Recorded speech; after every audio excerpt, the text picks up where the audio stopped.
Hi guys, as promised, here is a video detailing the application processes. The video is mainly for mature students like myself, but I have also tried to include those that are straight from matric. If you are really passionate about medicine, I suggest that you apply to all the medical schools in South Africa. There are currently 10 medical schools and about 3,000 applicants that are taken for medicine on an annual basis. And it is important to know that meeting the minimum requirements does not necessarily mean that you will be accepted into the program. I have included the application fees as well, and for those who are straight from matric, you need to write the NBTs, and you should also use your grade 11 results to apply for medicine. And for mature students, and by mature I mean those that have acquired degrees already or anyone with university experience, you need to make sure that your average is very good. Please note that the video is made out of my own research and there might be a little bit of discrepancies there and there. I'm obviously going to start with UP. So they use a module called UMAS, University Module Achievement Score, for applications. So it's basically a formula that is used to calculate scores for students with university experience. And there are 102 spaces for students with university experience. So at the Wits University, there are two options. It's either you apply as a first year student, meaning you don't have any university experience, or you apply straight to third year. If you have university experience, then you will have to write some sort of a placement test that is called the WAPT. So the test has three components: molecular biology, physiology, and anatomy. You need to pass all of them for you to be admitted into the program. At SMU, the administration process is a bit tricky because they only admit about 30 degree holders specifically from SMU. So if you've graduated from SMU in either physiology, nursing and all that, the health sciences courses, then you'll be amongst the 30. And then they only reserve 5 spaces for degree holders from other universities. SMU also has an extended curriculum program only for those without degrees, and the requirements are level 5s for maths, physics, English, and life sciences.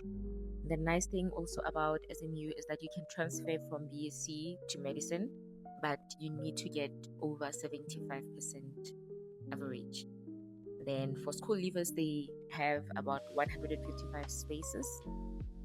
I couldn't really get enough information about degree holders from the University of Limpopo, but what I know is that you need to write NBTs as well, but only if you are straight from matric.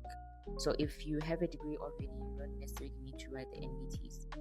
I guess then you have to get really good marks for you to be considered with a degree at the University of Limpopo. University of Free State is one of the universities that I really love because the medical program there is only for 5 years. And if you are transferring or you have a degree already, you need to get 70% average or 75% average if you were previously enrolled in the University of Technology. Then they consider both your average and your matric results. There are additional points for the province of residence, particularly if you are from the Free State or Northern Cape. But if you are from any other province, you don't get points. UFS only accommodates 180 students annually and only 36 spaces for seniors or transferring students or degree holders. UCT and UKZN have a different way of calculating points. They don't add the levels, but they add the percentages, and they score you out of 900. So this 900 is 7 subjects from high school and 300 is from NBTs. So you need a minimum APS of 450, and there's also an additional points if you are from a disadvantaged background. UCT accommodates about 240 students annually, but I did not get information on degree holders. But if you're a degree holder, you need level 5s for the major subjects: maths, physics, and English. Life sciences is not necessarily a requirement at UCT. When you apply to Stellenbosch University, there are 3 categories. There's B1, B2, and B3. B1, it's for those who are straight from matric. B2, students who are within the university, and B3 are for degree holders. So if you are a degree holder, there are only 20 spaces reserved.